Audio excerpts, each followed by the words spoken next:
In November 1985, the first real magazine devoted to only RC cars came out, with their first issue called the Premier Issue, Volume 1, Number 1. This would be the first one of more magazines of this type to start coming out.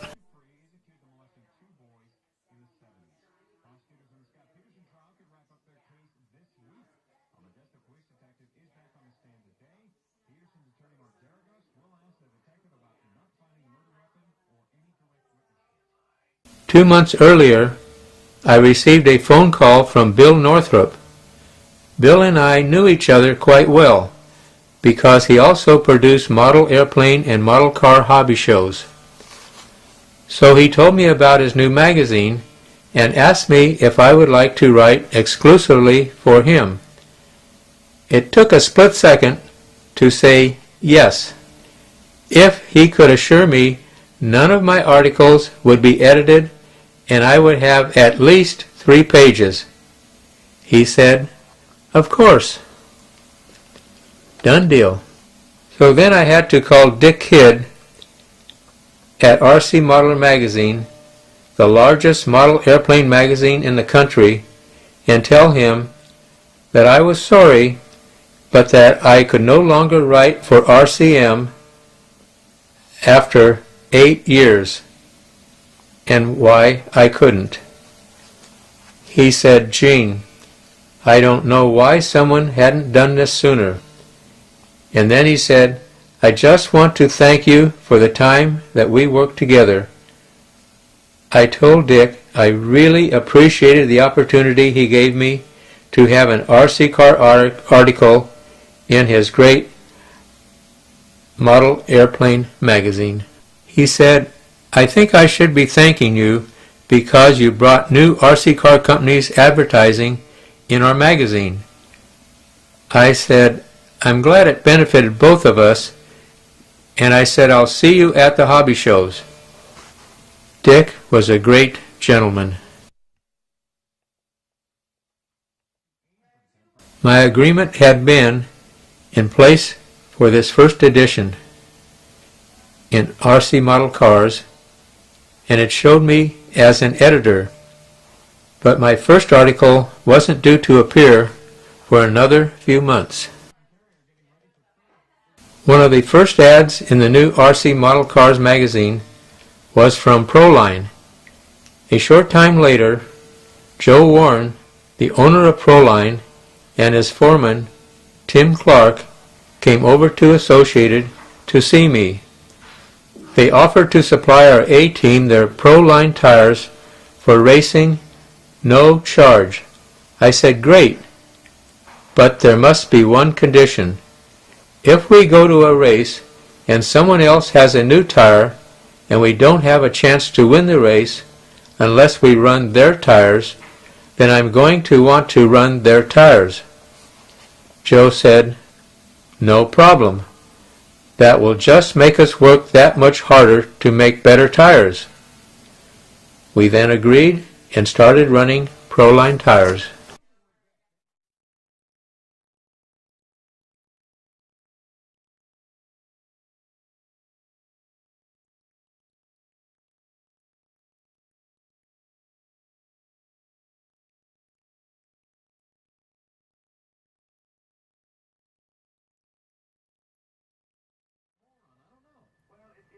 This is an article from an English magazine on this World Championship event.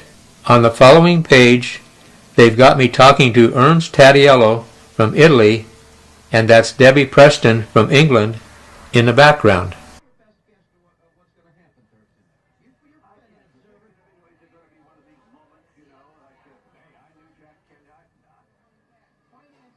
This is the cover from another new magazine, Competition Plus, from the Barana family.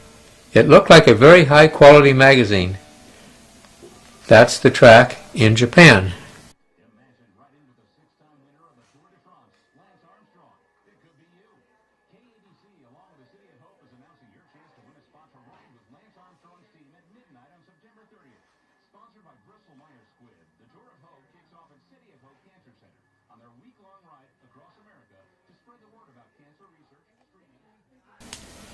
This is my first article for RC Model Cars magazine, which was on the 5th IFMAR World Gas Championships in Tokyo, Japan. This is the driver's stand and the timing tower. The drivers had a good view of the track. This new asphalt area was to be used as a parking lot for Disney World after this race. This helicopter is displaying a banner for this World Championship event.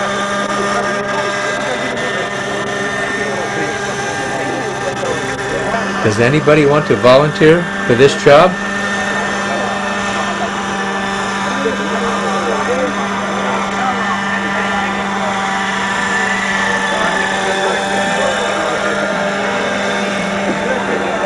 The traditional display of cars. 皆様が一層の気を発見されますものでございます。選手の皆様、どうぞ頑張ってください。この大会の成果を記念いたしまして、一言お礼を申し上げ、そして感謝を込めまして大会の実施させていただきます。続きまして主催者でありますインバーを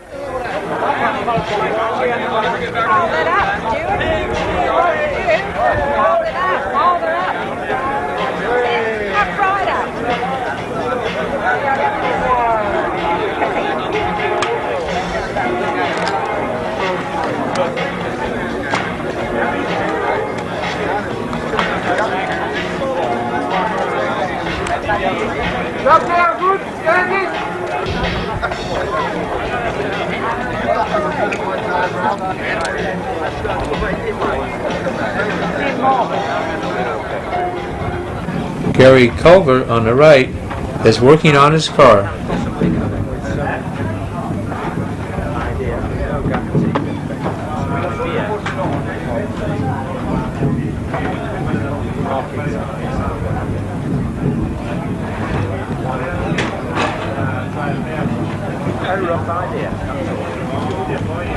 I don't expect you to do all of them.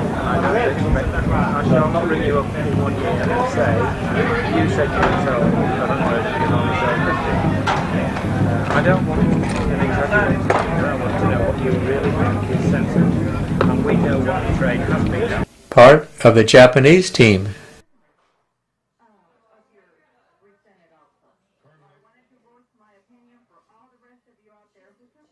The Mugen team table.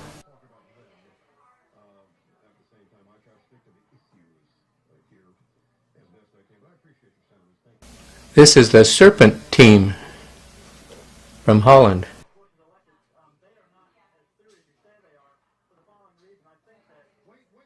Mike Reedy's favorite meal of all time is sushi, so I think he probably put on a little weight in Japan. Ralph Birch Sr. on the right is from Texas, and he's telling Mike, "You're not really going to eat that stuff, are you?" Curtis Husting on the left and Ralph Birch Jr. were both going quite fast in practice. Curtis actually had the quickest time on the first day of practice, and Ralph Birch Jr. was the only racer to turn 27 laps in qualifying.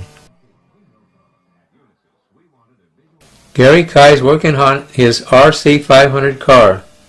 Gary and Birch somehow came into contact with each other on the first lap in the main, sending both of them into the pits for repairs. There was a lot of talk about the incident, but that was it.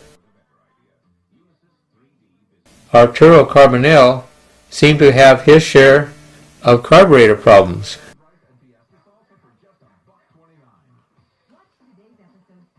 Mr. Pico is helping Arturo set his carburetor.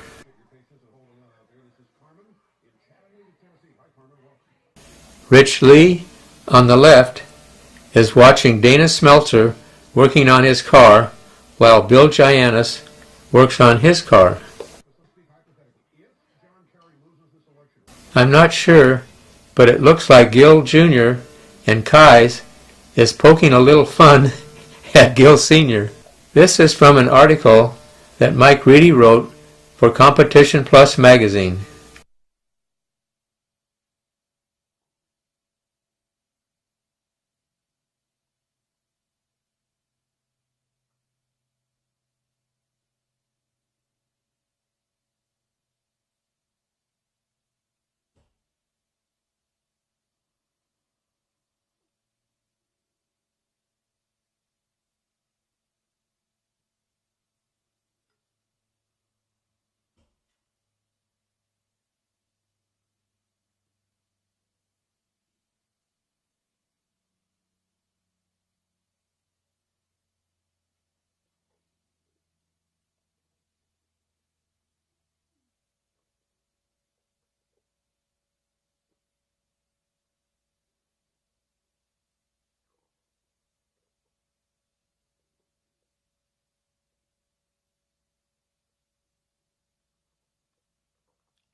This white and blue car is Curtis Husting's car.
This is a perfect pit stop coming up.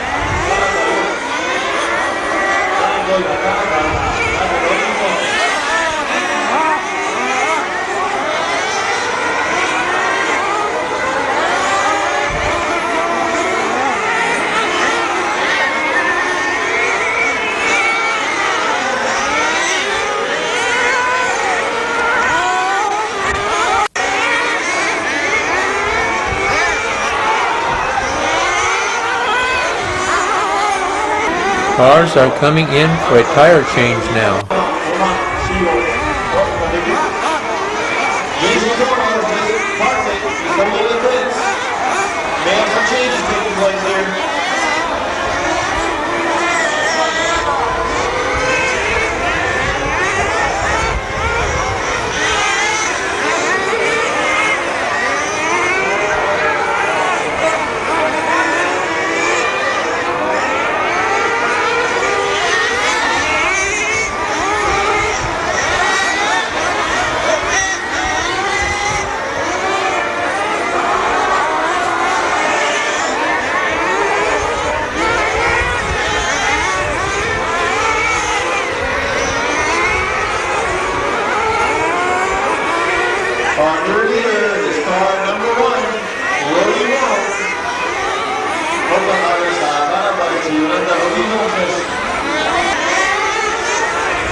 All drivers, thank you for the clean race. Thank you very much for the rest. Yes, thank you drivers for a very clean race. Okay, we're going to hold off the official announcements for a few minutes. Unofficially, the winner will be Rody Ron, car number 1, but it will be official in a few minutes. Rody's Serpent Car. そして第3位はカーナンバー5のオランダピーター・ベルゴ選手、そして第4位がユーセイ・ギルロシュ・ジュニア選手、そして第5位がユーセイ・カーリス・ハスティング選手。 The winner, Rody Roan. ロディ・ローン選手、これからですね、仮の表彰式をこのコース上で行いたいと思います。ただいま準備をしております。しばらくお待ちください。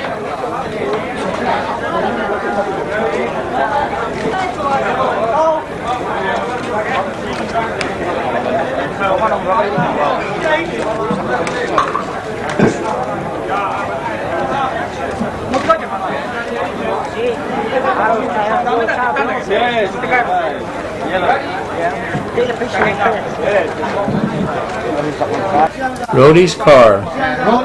They were using the new Arrows tires from Europe, which obviously worked quite well. We'll have to check that out when we get home. Happy birthday, dear Frida. Happy birthday.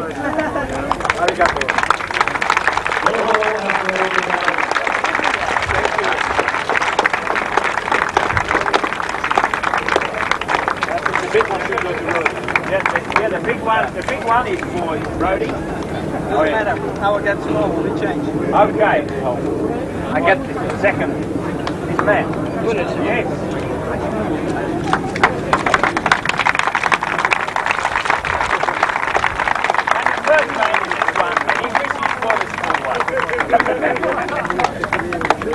Thank you very much for talking.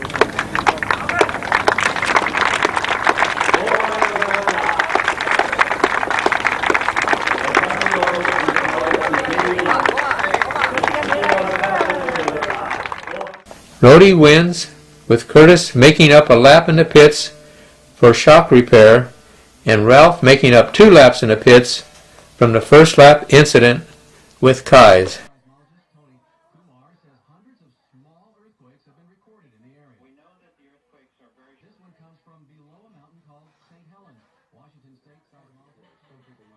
The gentleman in the middle is not exactly a minister for this occasion, but rather Butch Kroll's, the first ever 1/8 gas world champion from the USA. Butch lived in Japan at this time, working for Yokomo. Butch and Tamaki Yokobori from Yokomo was kind enough to meet us at the airport and caravan our group of cars through Tokyo to our hotel. Remember, they drive on the left-hand side of the street there. Butch had picked out the Taj Mahal of hotels for us. Solid marble ground floor area, more like the Venetian Hotel in Las Vegas. After our group was checked in, I got them together and I said, "See this hotel?" And they all said, "Yeah." I said, "Right. Now if you want to keep from getting kicked out of here, your room better be cleaner when you leave it in the mornings than it is right now before you go to your room. Because if there's a problem and you get kicked out, I have no idea where you can go." But the really great news was that right across the street was a brand new shopping mall with a Kentucky Colonel's Fried Chicken, Bob's Big Boy hamburgers, Wendy's hamburgers, Victoria Station Steakhouse, and a 31 flavor ice cream parlor. We were going to be okay. Thank you, Butch and Tom.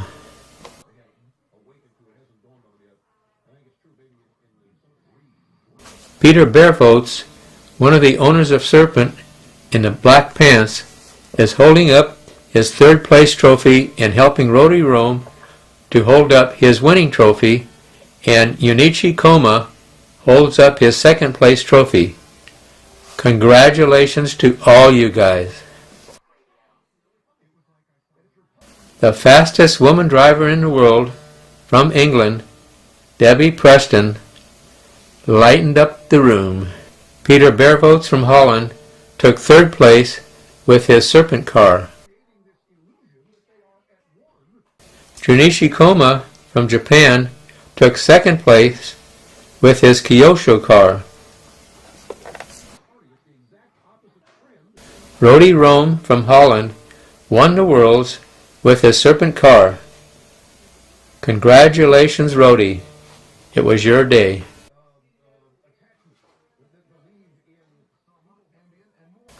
The Ranch Pit Shop released a 1-hour video of the IFMAR 1/10 Off-Road World Championships in Del Mar for Beta or VHS for $49.95.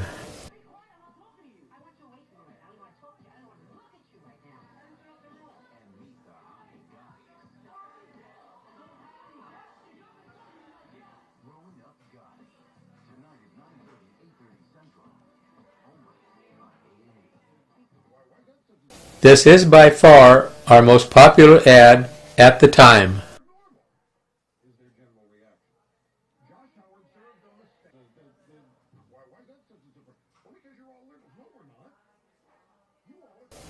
We used the photo of our RC10 car from our magazine ads as a backdrop for our associated booth at the hobby trade shows.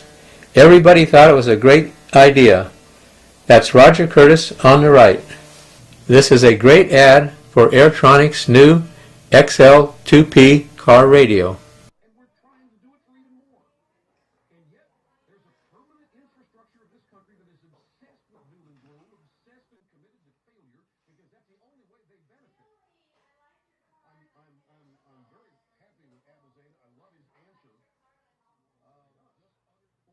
The Ranch Pit Shop ad for their Yokomo car.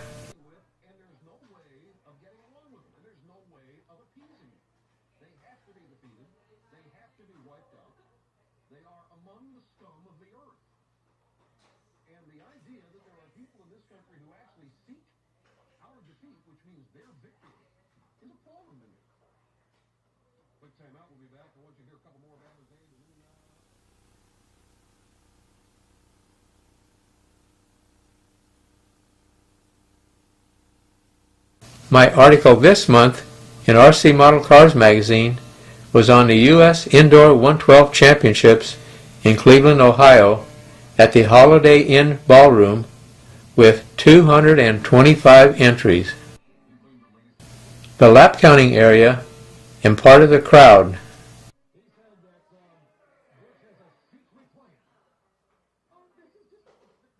Hi Joel. This is Joel Johnson's room and is typical of all the rooms with an added long work table. Displayed on the TV was what heat was running and what heat was up next, so you could pit in your room. Great idea. The track area was quite easy to see in spite of the different colored carpet. There would be 5 rounds of qualifying for all the drivers.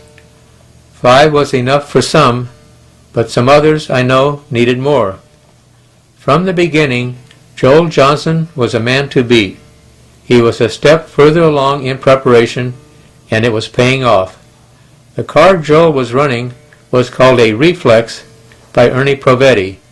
It had an associated rear end and Delta chassis and spring front end. The original idea came from Gil Losi Jr. Gil had built the original car except using an associated spring front end. Gil used his car at the Region 6 Championships to qualify for the World Championship team. As Gil was going to run at this U.S. Indoor Championship race, he sent his car to Ernie Provetti to find out how it would run on carpet. Ernie gave the car to Tony P. Tony took the car and broke the Trinity's home track record by 2 laps. The next step was to build an identical car for Joel Johnson.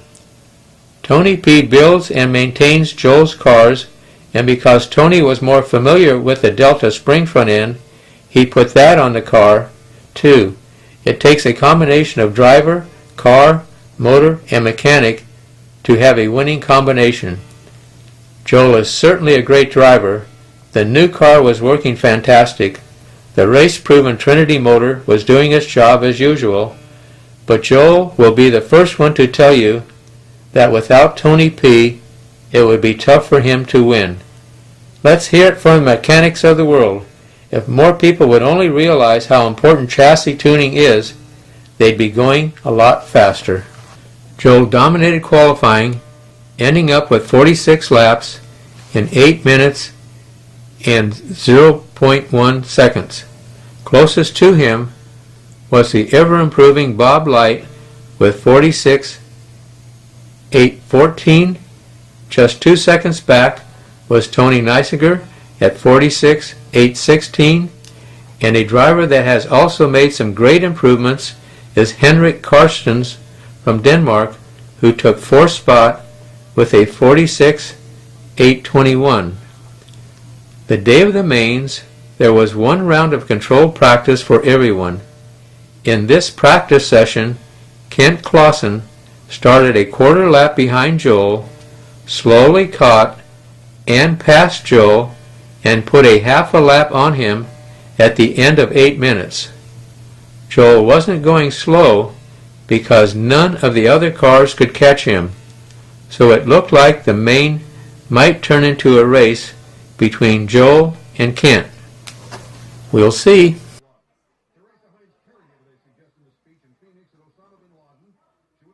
The modified A main.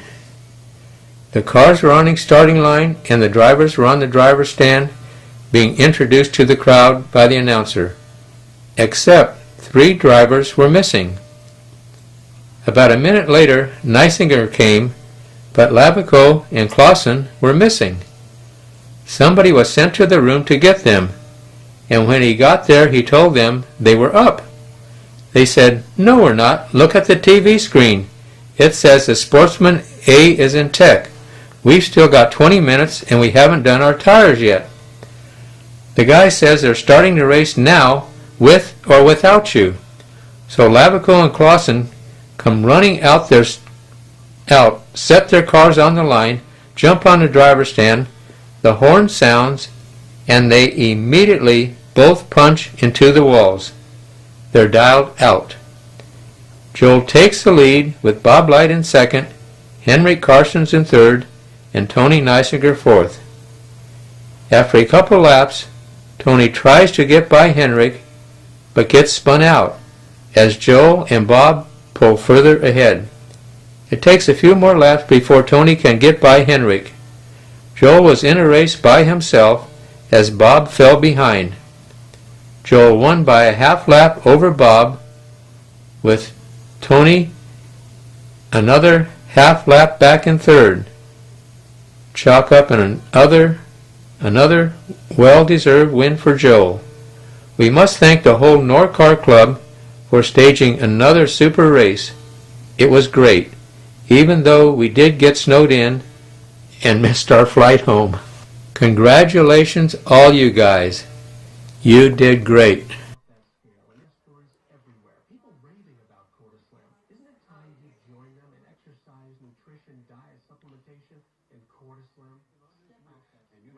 Joel Johnson won the modified A main with his Trinity-powered reflex car and TOJ body. Congratulations, Joel. You did awesome, as usual.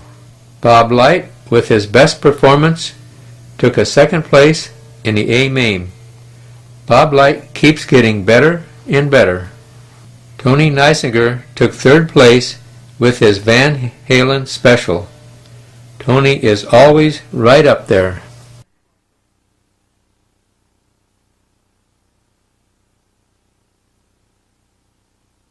My article this month in RC Model Cars magazine was on the Trinity Shootout, a new event sponsored by Trinity and held at the Ranch Pit Shop in Southern California. There would be an invitational class consisting of the top 20 drivers in the country, plus an open class with a limit of 100 entries. Here's half of the pit area during the shootout.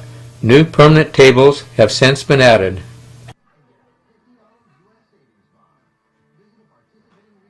These yellow folding tables became very popular with the racers. It's what I used too.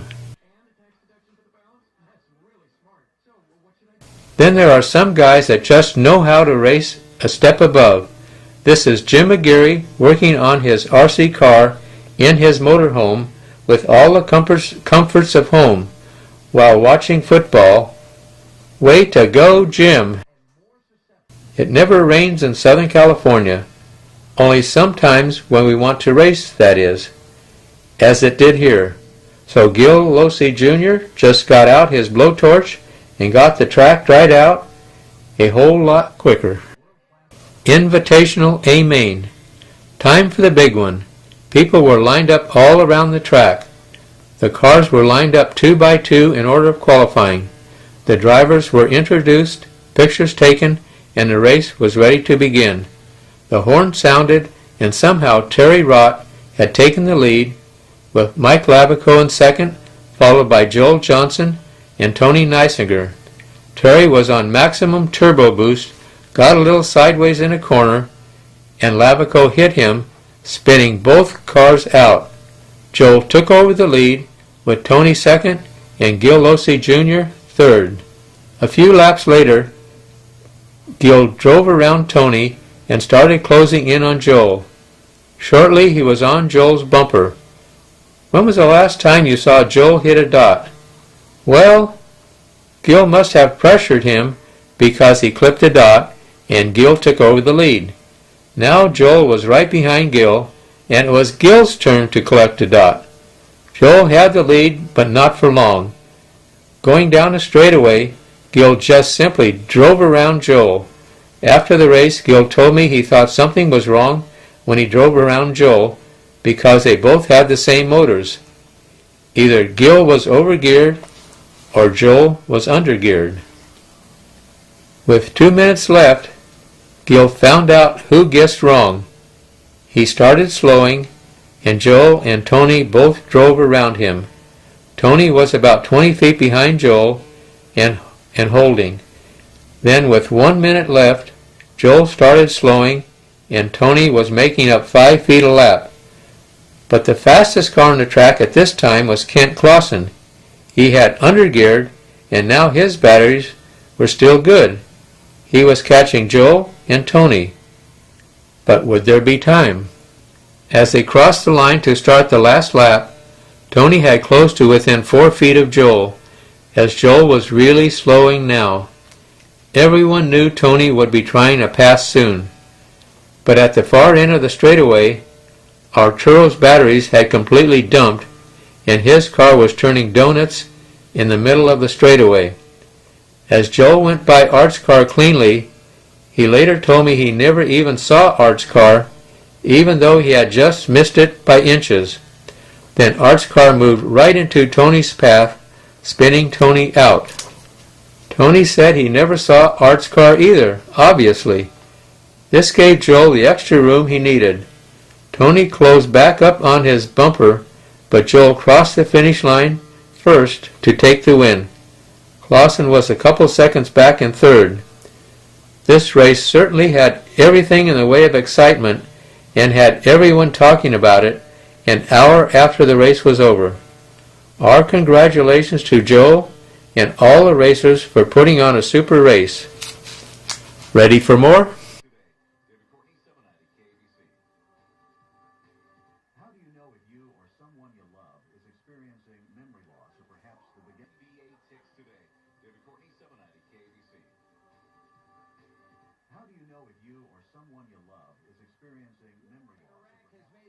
In one of the most exciting 1/12 races ever, Joel Johnson won the Invitational main race.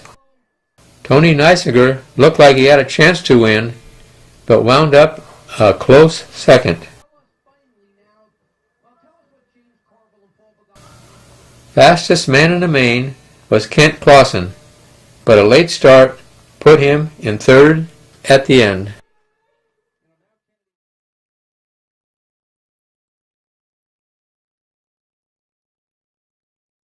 My article this month in RC Model Cars was on the annual Florida Winter Champs.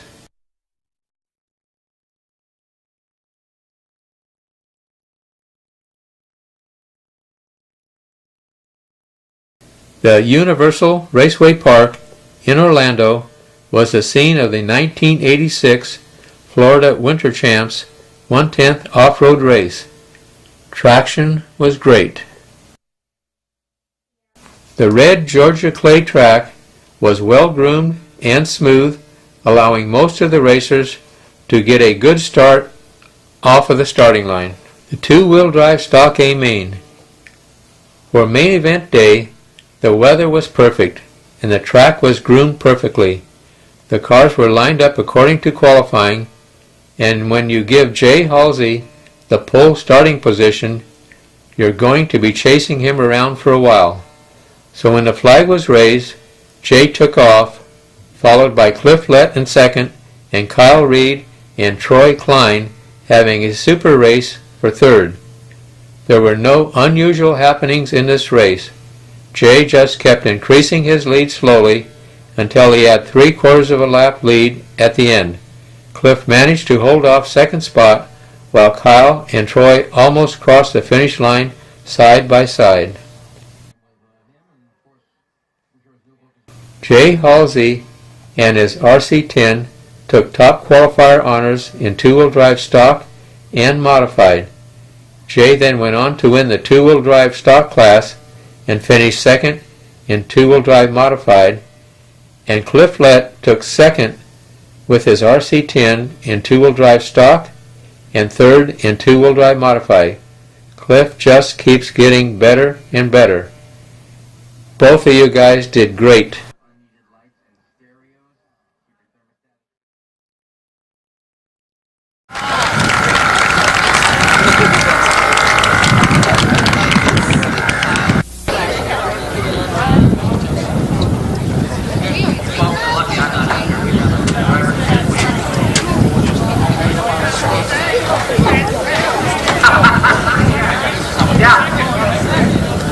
Outside front row. Hey, Rock. What?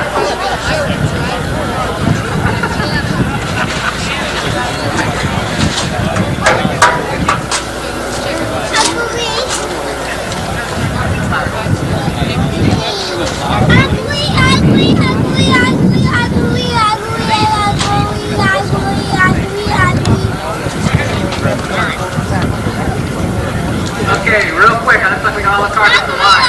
Your TQ is starting number 1 position, 18-410.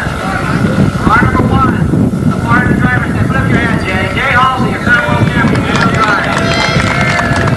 Was Huntington Beach, Redondo Beach, somewhere in California. Your second qualifier, 18 laps, 414. Car number 2, Gil Losey Jr., world champion, wheel drive. Your third qualifier, starting number 3 position, number 3 car, out of California, area. Cliff Lett. Cliff.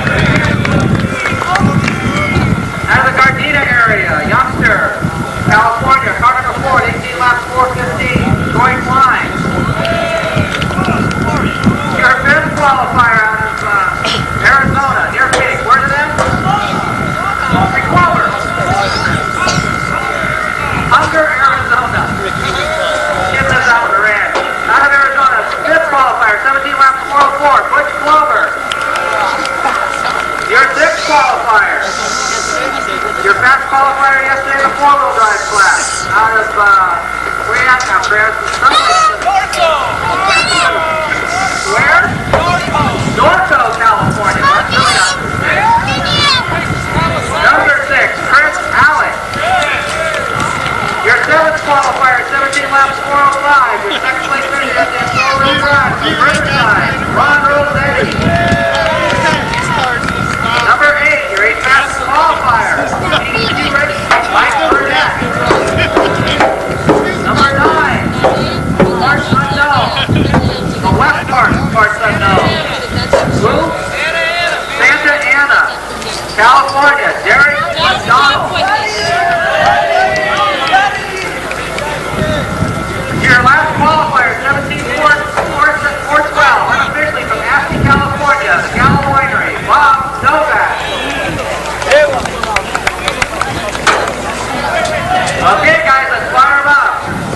your A, main event.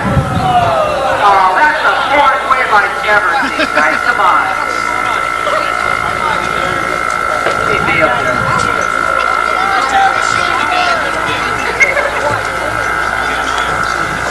Where was our descent, guys? Down the clips and switches. Get fired up.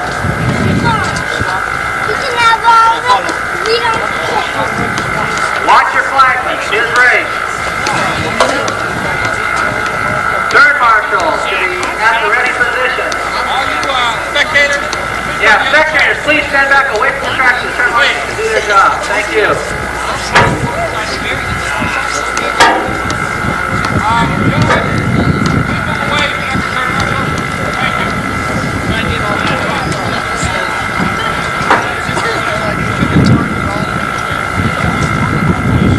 They're off. It's halting. Left. What happened below me? You did that something.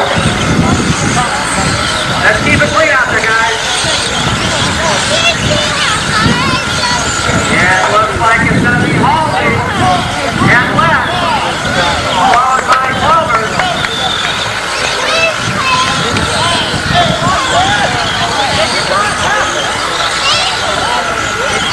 Yeah, Jay halting now, stretching it out. Lucy moving into third. So it's halting, left, and Lucy in that order. Now moving in, it looks like it's a 6-star, Chris Alley. Alley comes up to get good stuff.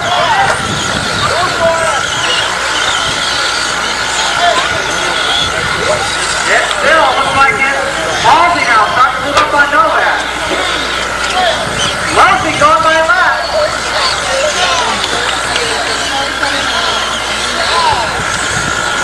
Let goes back by. Both these guys keeping it real clean. Hell of a race for second place right now between the 2 and the 3 cars. Lucy, oh no! Let back off a little too much and minus the board. That's sportsmanship. A little left to be commended. Just as easily, only shot the turn and taking out Lucy. He hits the brakes across the board. So it's now Halsey, Lucy, and Alex.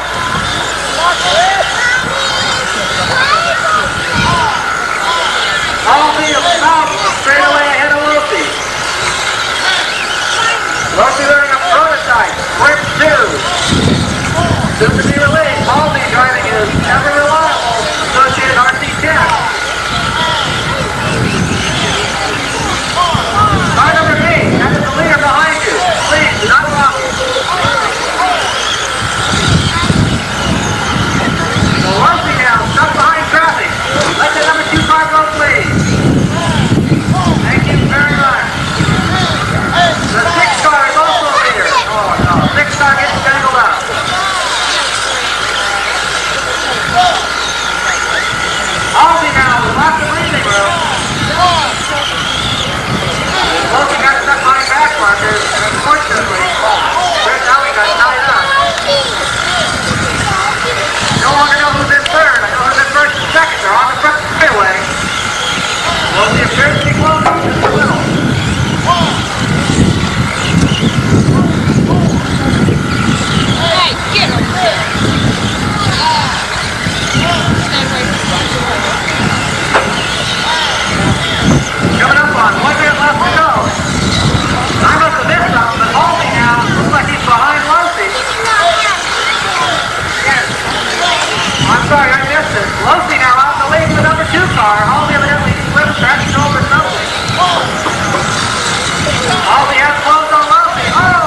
Which one? Okay, listen to this, guys. Rossi crossed at 18,407.4.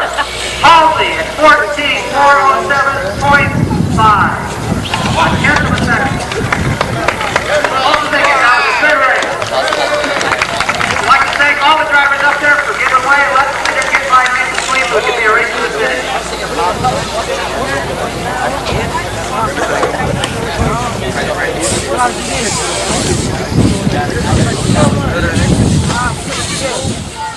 The two-wheel drive modified A-Main. This was going to be an exciting race. Starting from pole position again, Jay pulled away after a few laps to where he had a full straightaway lead over Gil Losi Jr. Then Jay started coming up on back markers, got spun around, and Gil closed up close. Jay was running a basically stock RC10, while Gil had modified his RC10 with a graphite chassis which can work on a smooth track like this, and Gil had also changed the swing arms on the rear end. So after the spin out, Jay started pulling away again. Jay built up another straightaway lead, but then with 3 laps to go, Jay got tangled up with the car that spun out in a corner, and Jay rolled over. By the time the marshal got Jay's car turned over, Gil went by to take the lead. Jay was about 30 feet behind and closing. The next lap was 20 feet, and the start of the last lap he was 10 feet behind. And heading toward the finish line, he was closing fast. The cars went under the lap counting bridge side by side, with Gil taking the win by 1/10 of a second. Wow, a very exciting finish. These two world champions have to be the best there is.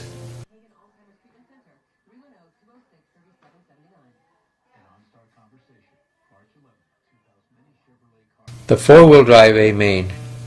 Gil Losi Jr. doesn't lose many of these races, and this was certainly another one he wasn't about to lose if he could help it. But it wasn't easy. Ron Rossetti was all over Gil the first 2 minutes. Then finally Gil was able to open up a 5-second lead over Ron, with Mike Burnett in third. A very good race. Gil Losi Jr. won the two-wheel drive modified with his RC10, and then won the four-wheel drive modified class with his Yokomo car. Ron Rossetti took second with his Yokomo in a four-wheel drive class.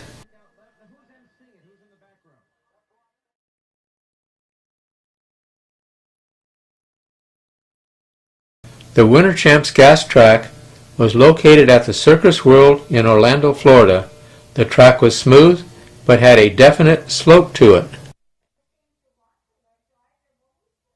A view of the radio impound area and pits. There was plenty of room for everyone at this fine facility.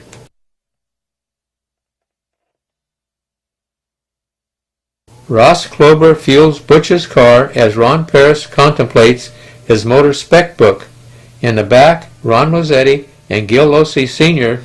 discuss tires.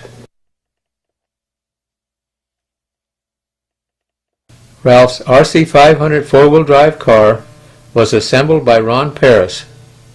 I knew this was coming. Ron also built Ralph's Nova Rossi qualifying motor and his OPS main event motor. It got to be that you needed a motor that could run fast enough for the 5-minute qualifying period, and then a faster motor for the main, even if you had to make 1 or 2 more pit stops in the main. We were also now using the Aero tires from Europe. They were definitely better than the rubber that we had before. Everyone looked at Curtis Husting's car, trying to figure out why it wouldn't turn. Possibly a slow or bad servo? A view from the driver's stand was Circus World in the background. Dark areas on the track are from sugar water used for traction. It works fantastic. Mike Kominski has been tearing up the East Coast with his RC500 car. At the Winter Champs, he was second in the two-wheel drive A-Main event. Gary Kise never stops winning. This time he took second in the four-wheel drive race with his Serpent Racer. Butch Klober is a guy going places in a hurry. Butch was top qualifier in two-wheel drive with his RC 500, took third in the four-wheel drive race. Top qualifier Dana Smeltzer did it again with his RC 500 four-wheel drive racer powered by McCoy Rossi. The four-wheel drive A-main. Before an A-main, there's always a lot of strategy planning going on. Everyone's trying to figure out what the winning combination will be. Dana Smeltzer's advantage is that he always seems to be able to stretch his fuel stops longer than anyone else's. In order to offset Dana's strategy, Ralph Birch was going to run the whole race on one set of tires. It's a good thing I didn't know about this before the race, because I'd have told him it couldn't be done. Everyone else used two sets of tires in the main, except for Kise, who used three sets. So how could Ralph possibly use only one set? Everyone knew that was impossible. Repeat Fusco was driving my car, and the way Repeat drives, I knew we were going to have to change tires. So I told him to take it easy as possible to save the tires and stretch the fuel mileage. He said, "But I've got to race a little bit." This was going to be interesting. At the start of the race, Butch Klober jumped in the lead. Most of the guys at this race hadn't seen Butch drive this good, but since his dad Ross has given up driving and concentrated on being Butch's mechanic, Butch has been flying. Butch was holding the lead, but Ralph was right on his bumper. So after a few laps, Butch moved over and let Ralph by. Dana was right there in third, with Repeat fourth. The order stayed this way until the 40th lap, when both of the strings holding the muffler on Dana's car decided to break, and Dana was out. Repeat moved up to third. A little later, Butch Klober ran out of fuel, and Repeat moved into second. We'd have never caught Ralph, so second wasn't bad. Then Rich Lee pulled out of the pits in front of Repeat. Rich was a couple laps down, but there was no way he was going to let anyone by. Repeat pushed for a few laps and finally got by, but then we ran out of fuel on his last lap before the fuel stop. Gil Ossie Jr. now had second, but only for a while. Gil was trying to pass Paul Dion when Paul hit Gil in the side, pinching off Gil's fuel pressure, and Gil was off the track. This then put Gary Kise in second. Gary's probably thinking by now, if none of those guys want second, I'll take it. Ralph had now built up a 2-lap lead, and Gary's thoughts weren't of catching Ralph, but keeping ahead of that red, white, and blue car that was closing in fast. Butch Klober had made up the time he had lost when he ran out of fuel, and now he was closing in on Gary. Would there be time? Both got within 5 feet of Gary as they crossed the finish line. But do you know the most amazing thing? Ralph went on cruise control, saving his tires and fuel, while still pulling away to a 2-lap lead. And he did it on one set of tires with plenty of rubber to spare. Maybe he actually is a robot, as Bill Giannis claims. Ralph seems to be able to do these impossible things. Way to go, Ralph. Butch Klober is a guy going places in a hurry.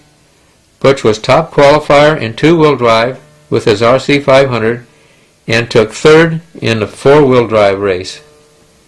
Way to go, Butch. Gary Kais never stops winning. This time it was in the two-wheel drive class, and he took second in the four-wheel drive race with his Serpent car. Gary is always right in there. Just when you've seen Ralph do so many impossible things, like come from dead last to win a race, not just once, but a number of times, this time he did another miracle. We all knew this track was wearing out tires. Repeat Fusco was running my car, and when I told Repeat to save his tires as much as possible, Repeat said, "But I've got to race a little bit." And when I also told Ralph to save his tires, he said, "Gene, I know what to do." So what he did was to go out of the full race mode and go into the 24-hour enduro mode. Only punch the throttle when the car is going straight. Don't use power to drive the car around the corners. Just roll the car around the corners. Be super smooth. This he is really good at too, obviously driving slow and winning by 2 laps. I'm beginning to think like Giannis too. Maybe he is a robot. Or he really knows what to do. Maybe a little of both. The team wins its 3rd straight 24-hour enduro. The Budweiser 10-hour enduro at the Ranch Pit Shop. Curtis Husting on the left, and Rich Lee, and Bill Giannis, and Tony Neisiger, who can drive anything, won it all. Congratulations, guys. I know how hard it is, but you guys make it look so easy. The guys at Motor Trend magazine have to have racing blood too, because they did a great article on RC cars.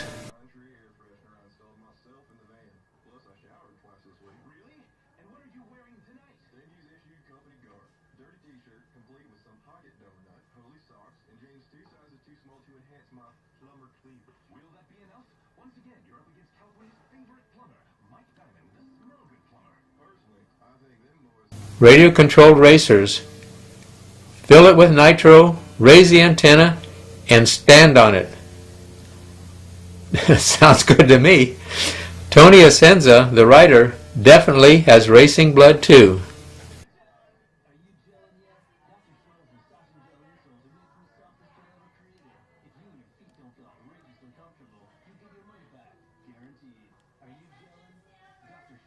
The author finds his level of incompetence. Gene Husting Wright is a master builder of RC cars. Actually, Tony Asenza, the writer, did an above average of driving skill for his first time out.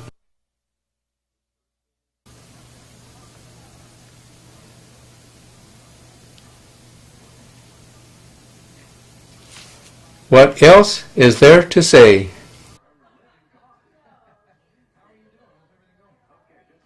They did a great article on the Associated RC 500 car, explaining everything about the car in great detail. Kind of like the way you'd like to see it done. Very professional. They explained all about the transmitter and even talked about off-road racing too.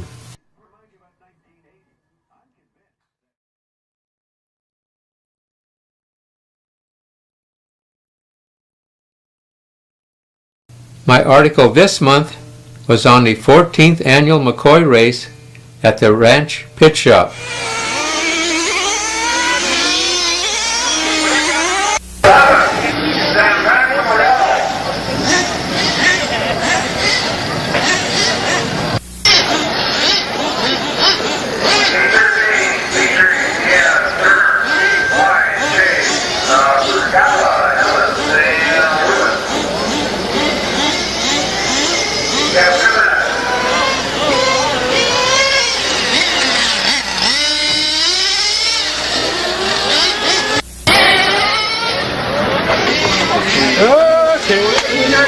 have victory sign here. I had to have that just to make sure I was going to be in the age.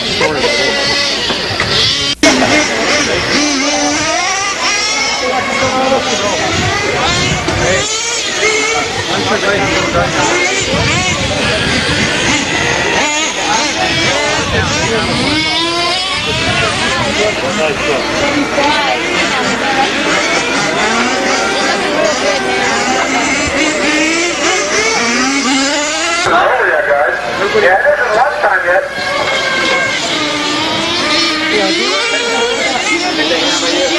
I think they're back. Last day is at the Magic Park.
Congratulations to Mark Miranda, who won the two-wheel drive A main with this Paris Nova Rossi powered associated RC 500 car.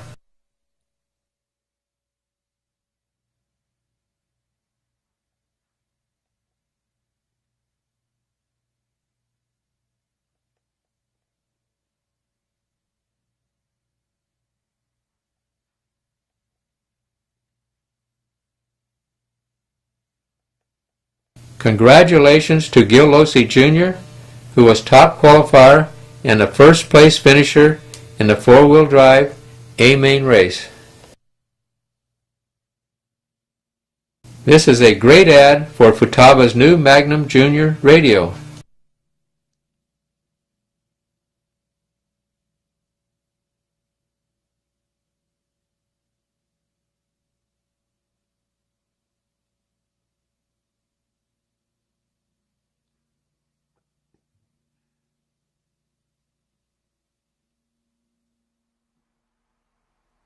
After the last Cleveland Indoor 112 race, Gil Losi Jr. gave me his RC12i car, which he had modified, the very same car he gave to Ernie. I thanked him very much and asked him what I could do in return, and he said nothing. You've already done enough for me. Gil Sr. said, just give him recognition for what he did. I said, no problem. We'll call the new car the RC12L car when it comes out, and in recognition of Losi, and then I went out and got the biggest audio system that would fit in my car and gave it to Junior. What you're looking at right now is Roger's version of Junior's car. There was quite a few changes.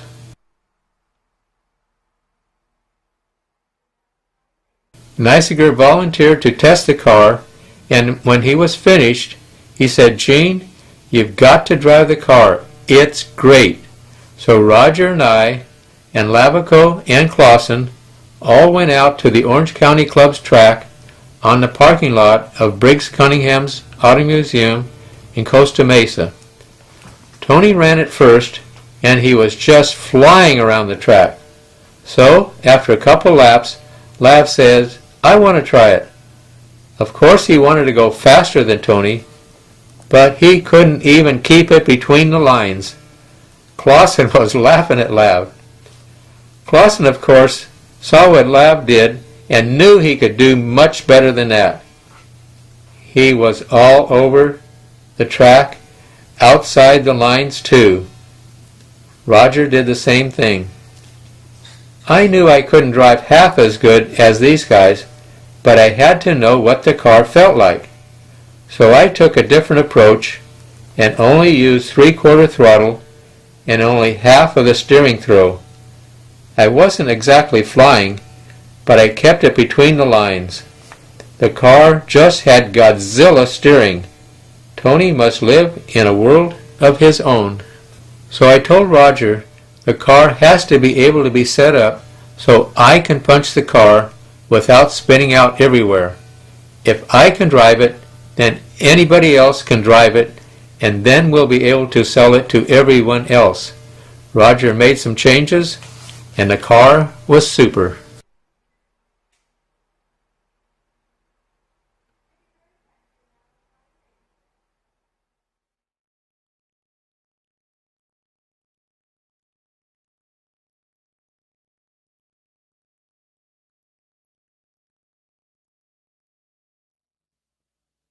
The Peppermill Inn and Casino in Reno, Nevada was the site of the 1986 Roar 112 Nationals. Making it through the first corner at the start of the race is not always an easy thing to do. Here a couple of cars get tangled up trying to make that first sharp right turn. How times change. It used to be all brown box radios with steering wheels. Now it's all black pistol grip radios, except for one lone holdout. The stock A main. Time to find out who is the 1986 Roar Stock Class National Champion. Two of the major TV networks were at the track during the week, and the stories they did on TV were very good, bringing many new spectators out to the track. The drivers were introduced to the spectators before the start of this race. The cars were lined up 2 by 2 on the track, according to qualifying. The horn sounded, and the race was underway. Down the straightaway in front of the driver's stand, and Tony Neisiger got through the first turn first. Rick Horde got bumped in the first corner by a following car and got dropped to last. Joel Johnson was through in second spot, with Bob Light following in third. Tony was cutting the dots as close as possible without touching them. These dots were big and nobody wanted to touch them. Tony was only 5 feet ahead of Joel, who was another 5 feet ahead of Light. Every driver knew that if anyone made even the slightest mistake, positions would change in a hurry. But you don't see these three drivers make many mistakes. Lap by lap, Tony was slowly pulling away from Joel. At the 2-minute mark, Howard was in 4th place and closing in on Light. With 4 minutes down, Tony had a quarter lap lead and Howard moved past Light to take over 3rd. In another minute, Howard was right on Joel's tail, and at the corner starting the straightaway, Howard cut a tighter line and went by Joel to take over 2nd. Light was also able to get by Joel to take over 3rd, and at the 7-minute mark, when Tony lapped Joel, Ernie told Joel to take the car off the track. In the last 30 seconds, Tony started giving the dots a little more room. Howard was closer, but not close enough, as Tony won with Howard 2nd and Light 3rd. It's always kind of nice to see some new names in there, like Sean Ireland, 4th, Andrew Comrie from Canada, 6th, and Steve Pritchett, 7th.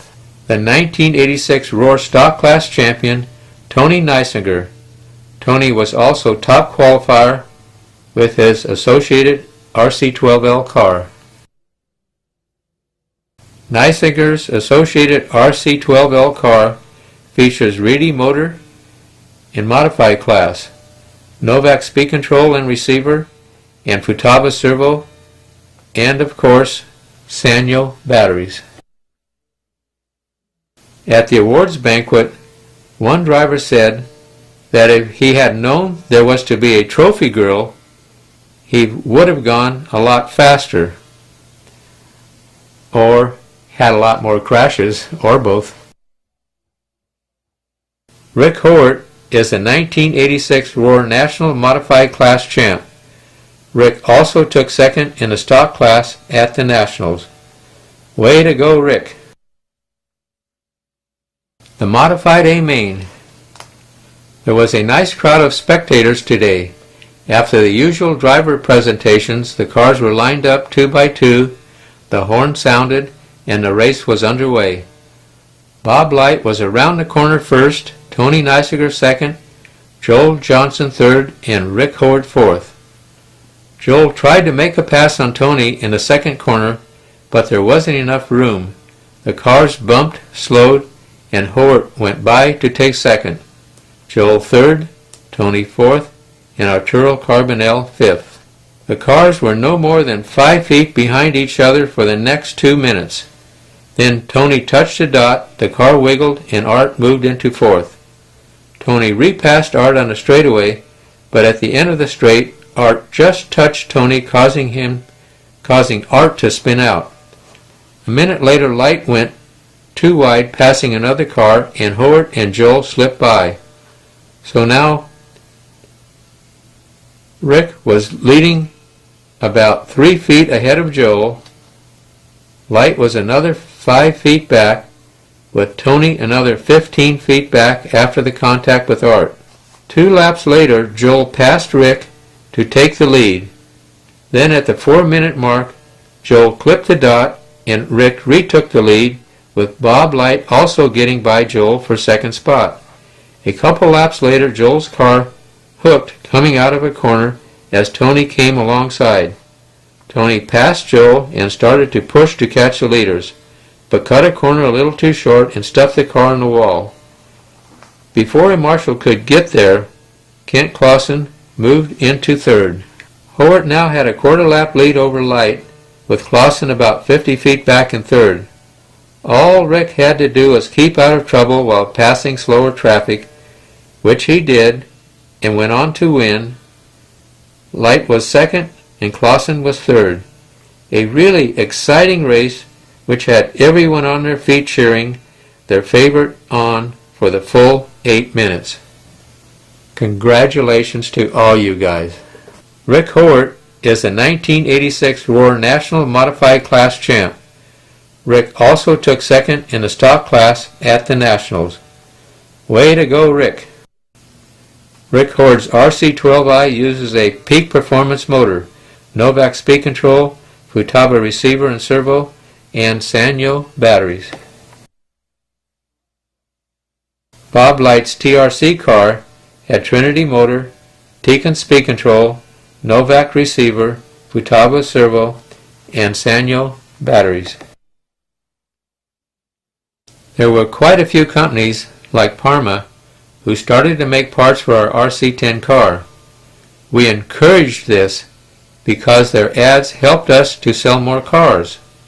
So it worked out good for them and for us.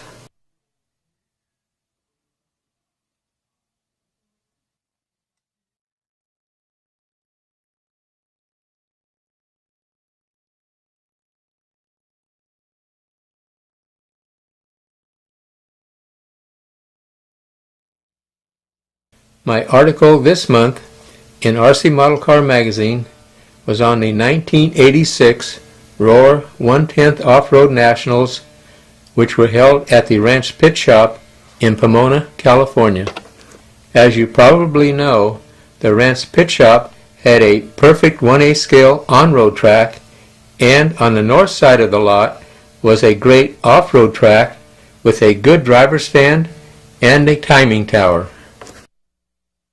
You can see the gas track in the upper left-hand corner, and all the other area was available for Tent City, or otherwise known as the pit area. On the right-hand side, you can see Mike Reedy working on an RC10, and standing with the yellow Team Associated t-shirt was Ross Klober from Phoenix, and right behind Reedy with the white shirt was Jim Halsey. Jim Halsey has Jay's car ready, so he's now talking to Cliff Lett.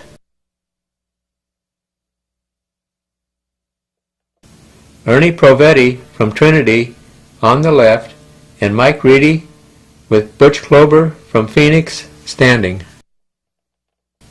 Butch Klober on the left with Jam and Jay Halsey and Eustace Moore from MIP, Moore's Ideal Products.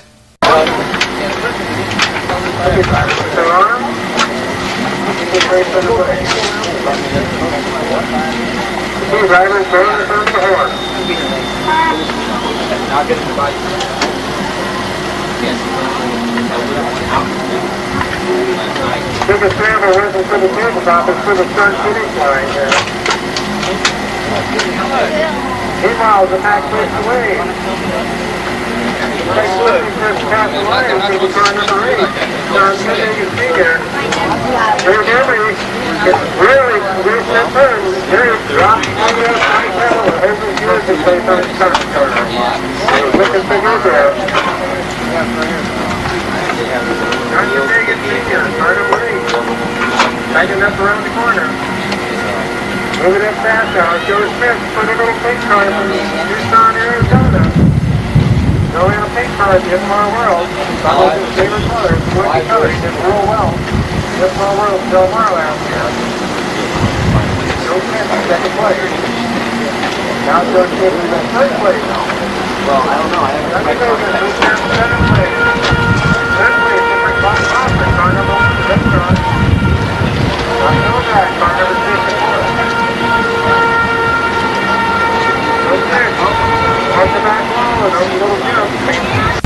We're going to go on the sound of the horn.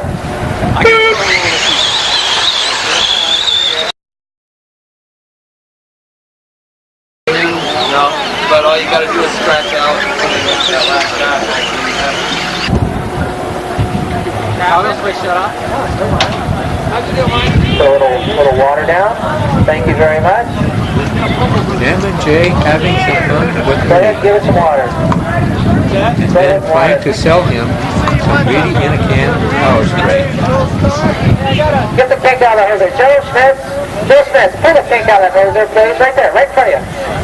There you go. Thank you.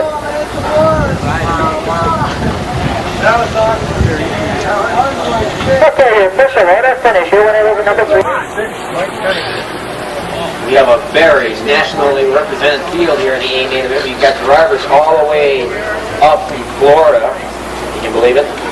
Also have people from Las Vegas. And San Jose. My goodness, we have people all over. California, he is sponsored by nobody. He is an independent. Mr. Doug Ratsky. Driving car number 9. Sponsored by Epic Racing from Arleta, California, Paul Pat. Which driver is it? The smallest one. Little guy. Smaller one. Driving car number 8.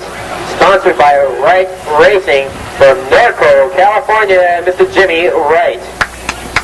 Hey, Jimmy. Driving car number 7. Sponsored by Peterbilt Junior Raceway from San Jose, California, Mr. Steve Otto. Right. Yes, Steve. Driving car number 6. Sponsored by Reedy Modifieds from Ontario, California, Mr. Mike Close enough, Steve. Dedicate. Turn it up, man. Driving car number 5. He is an independent from all the way up from Orlando, Florida, Mr. Keats Young. Driving car number 4, sponsored by High Tech Racing from Mountain View, High Tech Racing from Mountain View, California. Our man, is that Amir Azad?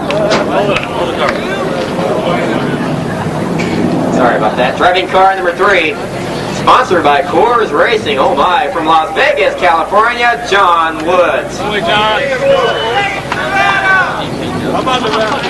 Las Vegas, Nevada. What did I say? Oh, sorry. Driving car number 2, sponsored by Hot Tracks Raceway from Huntington Beach, California, Leo Barana.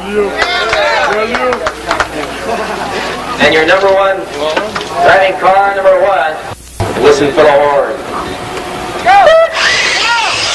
The whole shot goes to car number 1, Curtis Tron. He rolls it off that jump. A tough break for Curtis.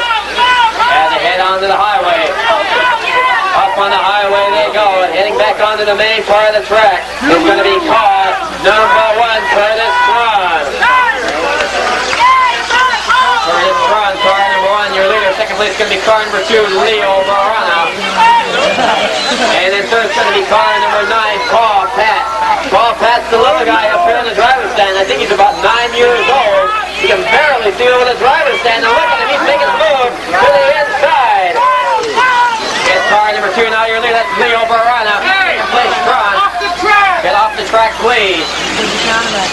Leo Barana now takes over the lead. Second place, Curtis Tron. Third, Paul Pat. Paul Pat, he does very well in the oval series. Now making his move to the inside. We got a battle for the lead here as Tron takes back over the lead. They head side by side over the tabletop jump.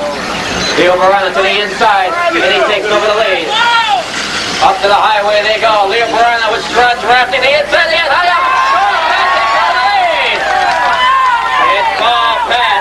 As they're taking the third place, Paul tie it up. Paul Pat, car number 9. He rolls and gets a lucky roll back onto his wheels. Paul Pat, the youngest driver in the A main event, probably the youngest driver in this event. Oh my, Paul Pat, he came up from nowhere earlier this year. And now look at him, he's got quite a lead in the A main event. He barely made the A main. He qualified at the number 9 position. He was a lap down from these 2 guys in the lead. And look at him now. And he's starting to stretch it out. Paul Pat, car number 9, Epic Racing, as he heads over the tabletop shop. A battle for a second rages on between Leo Barana and Curtis Strong. They're tapping each other. They're not helping each other out by hitting each other. As Paul Pat just a motor away. 18-6, the last lap for Paul Pat. That is awfully fast for a stock two-wheel drive car. Curtis Strong now with a little more breathing room. As Leo Brana starts to fall off the pace just a bit.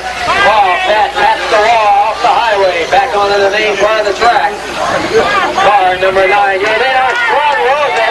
Gets a lucky roll back onto his wheels. We got 2 minutes, 36 seconds down. Paul Pat trying to hang on. Again, the little guy up on the driver's stand, he has to stand on the ledge part of the driver's stand because he can barely see over the edge. Easy. Jimmy right now moves into the 3rd spot. As we're coming up 1 minute to go for Paul Pat. The battle for 3rd right there between car number 8, Jimmy Wright, and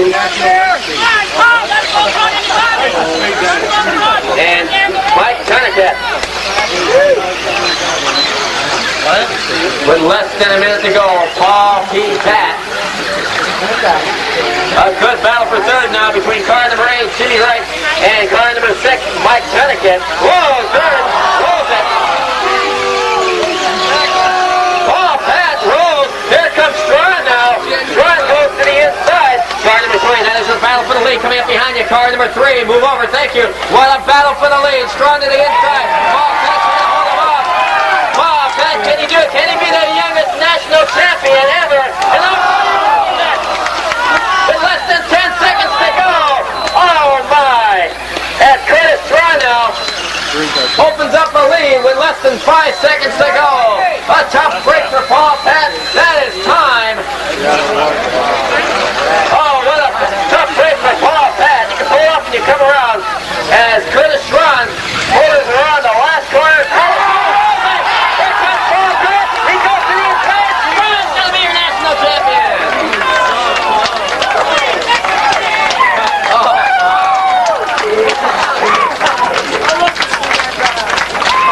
Oh my, what a race. A tough break for Paul Pat, but nevertheless, his dad is in ecstasy right now. Paul Pat with a chance to become the youngest national champion ever. But Curtis Strong was able to hang on, but not by much. Oh, I bet he's shaking in his boots. Curtis Strong is your 1986 Roar national champion in two-wheel drive stock.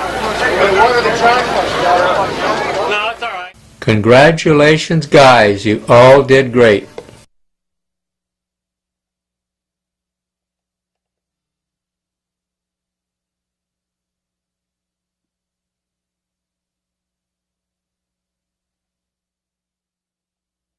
Curtis Strong came through to win the stock class A main in an exciting race. The crowd favorite, young Paul Pat from Thailand, who only qualified in 9th place, led most of the main with the crowd cheering him on. He was really quite good.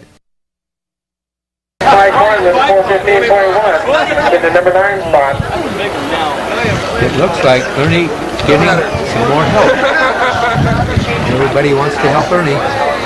Mike McAllister to the tower. Mike McAllister to the tower, please. Hustle up here, Mike. We got a message for you, urgent.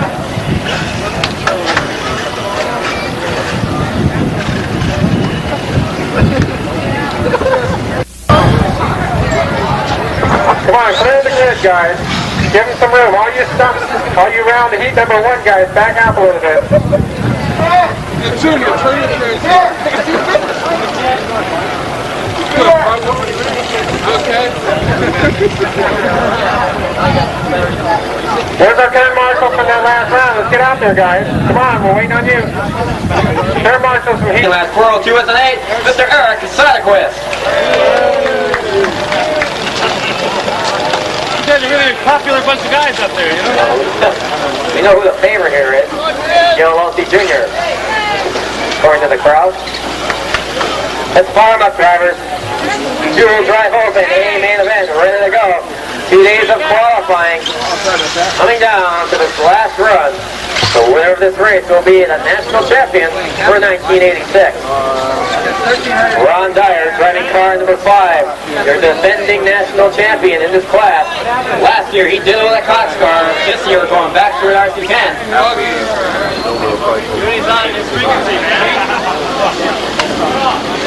Okay.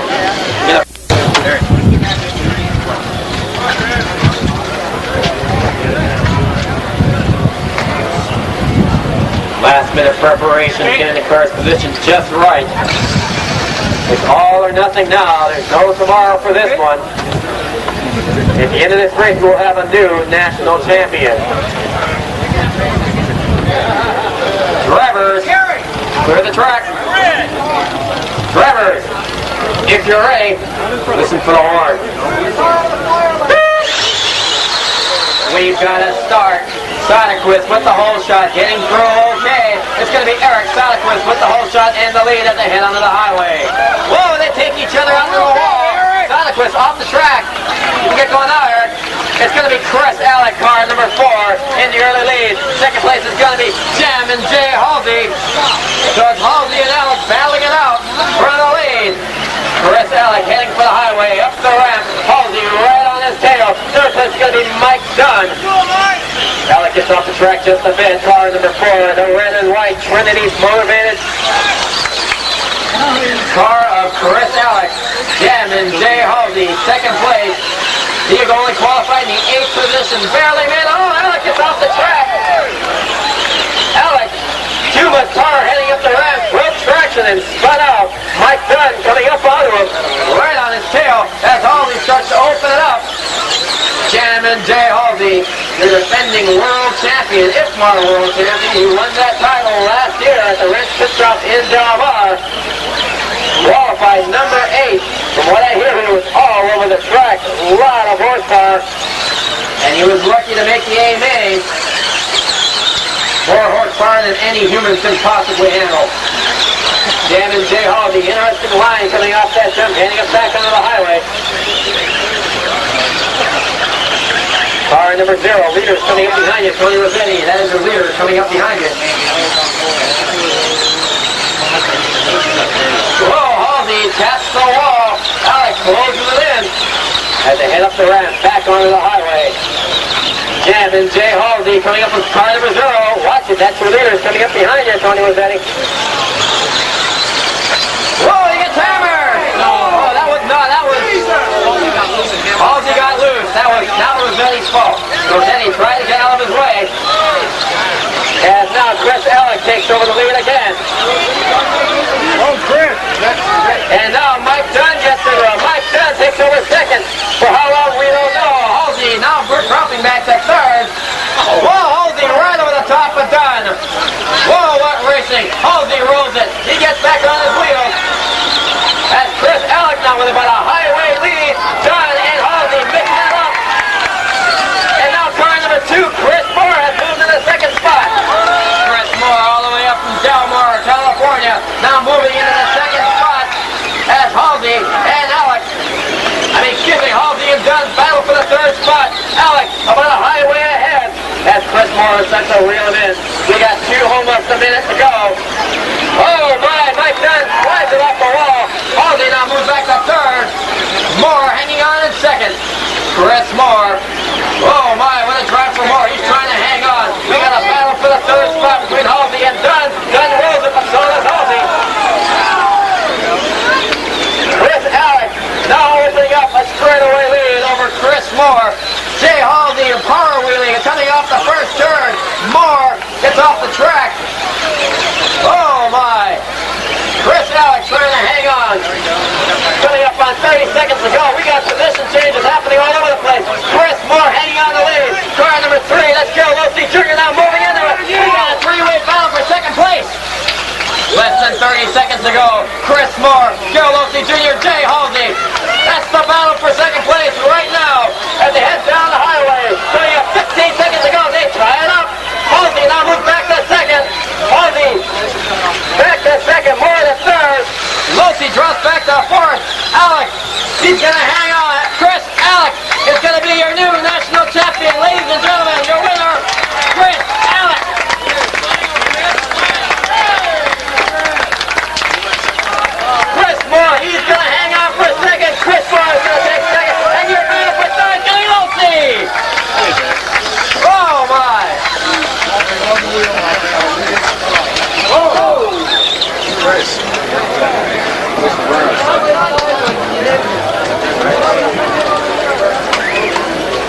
LP takes the win. Your new national champions for 1986 in the two-wheel drive open class. Chris Moore coming out of nowhere, hanging on for second place. And third, he's going to go to Joe Losey Jr. Congratulations, guys. You all did great.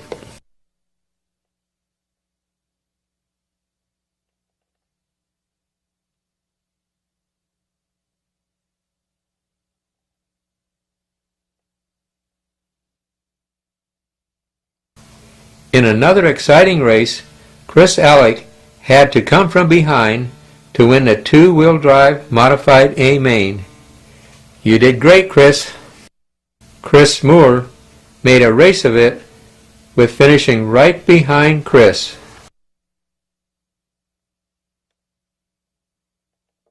Gil Losey Jr. was right there with a close finish. Jr. is always right up on top. It was hard to believe how fast Eric Soderquist's car was going, but he always seemed to be in the wrong place at the wrong time. This guy is good. And he ran a 13.4. So Jay Holmes, he betters his time this week, so that's what's in his name. Did you ask if anybody finds the nuggets? The last one, they're welded, so there's no extras if they find them on turn 3. Okay, Jay Holmes, he's lost a dog bone somewhere on the track. If somebody has found it, please return it. It's a one-of-a-kind type thing, and it looks like Eustace Moore has found it. 50 cents. What's it worth to you, Jay? 75 75 cents? It's up to $1.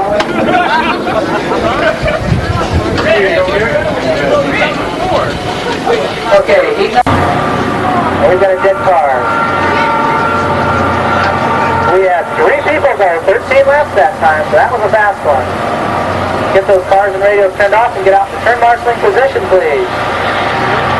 Where you can hear your official order finish.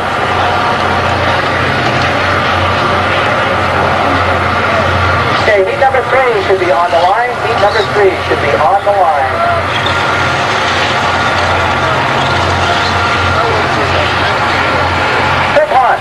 You were busy, Herb? Are you real busy? You want to call the next race, please? Good. Okay, your official order finish. Your winner was the number 8 car. Better save it. Okay, let's clear the track. This is for all the marbles. Can Eustace Moore defend his national championship? We shall see in 4 minutes. Drivers, if you're ready, listen for the horn. We've got a start. Alec, I think, car 2. It's Chris Alec. He just got them winning the national championship in two-wheel drive open, and he's going to try and do it again here. It's four-wheel drive open. Car number 2, Chris Alec, he's your leader. Second place is going to be Sam and Jay Halsey. Halsey in car 3 right there, not letting Mr. Alec get away from him. So car 3 is on second. First spot is one of the Trinity cars. All I can read is the Trinity decal on the side, no car number. Halsey goes to the inside. Alec again tries to make a move. It's Halsey taking over the lead over Chris Alec. Pushing on his lid in turn 1, that cost him a bunch. He was gaining on the field. So for later now is Halsey with an excellent drive right here, car 3. On the inside is Alec with a road race move, and it didn't work for him. It's remodified in Trinity Motors, battling it out for a four-wheel drive supremacy here in the nation. Sam and Jay Halsey, that truck of Mike Dunn now moves into 4th place. Oh yeah, truck body drool as Mike Dunn tries to reel in the single seater. Oh, Alec on his lid, and the turn marshal didn't help. He tried. It was a good try though. He didn't really. Whoa, Alec on his lid again. That time it really cost him. Halsey with an easy lead right now in car 3. Second spot is Losey Jr. And then the pickup truck, car number 4, Mike Dunn is absolutely closing on second place. 17-0 the last lap for Jam and Jay Halsey. That was his lap time. Joe Losey Jr. with a 17-9, so he's not gaining too much on Halsey. But look at Mike Dunn. He's right on Halsey. I mean,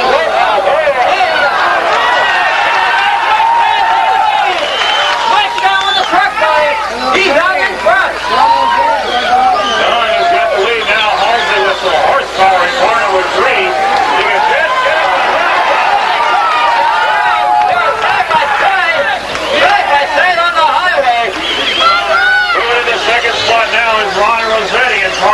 and in third spot is Lucy in car number 1.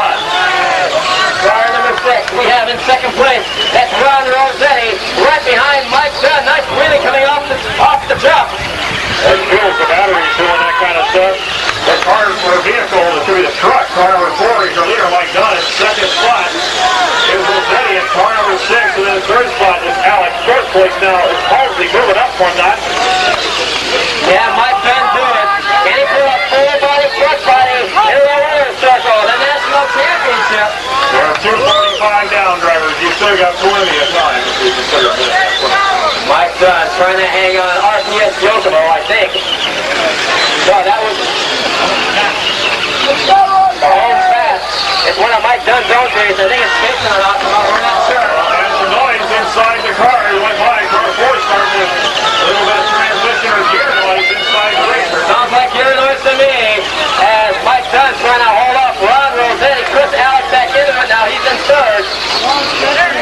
Ron Rossetti goes to the inside. Dunn trying to hang on. He took it off. Ron Rossetti out front now. Rossetti has the lead in his truck body and some trouble as they try and flatten the body shell out for him. With 30 seconds to go, Ron Rossetti, car number 6, trying to hang on the lead. Here comes Dunn. Car number 8 holds her position. He tried to move out of the way and he almost pulled it off. Chris Alec now starts to reel in on Mike Dunn. We got 15 seconds to go. Car number 6, Ron Rossetti, he's got one more lap to go. He'll make this lap. He said this is the last one. Car number 4, the last vehicle will make it. Here comes Dunn. He's going to come down the last lap. Fine, drivers, that's it. Finish the lap you're on. That's time. Rossetti trying to hang on. Here comes Dunn. They're heading for the last corner. Ladies and gentlemen, U.S. National Champion Ron Rossetti.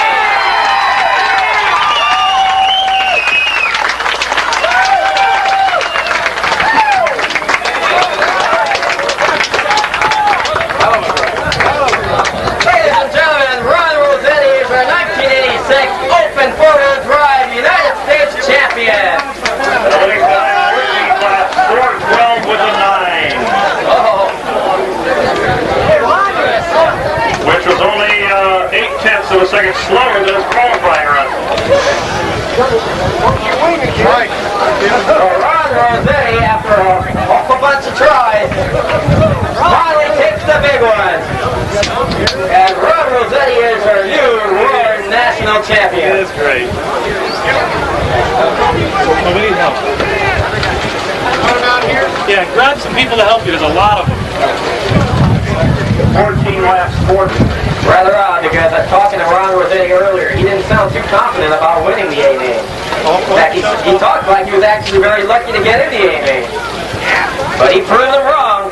And Ron Rossetti is your new national champion in 4-Wheel Drive Open. He qualified pretty well. He qualified 6th. That's the top 10 of the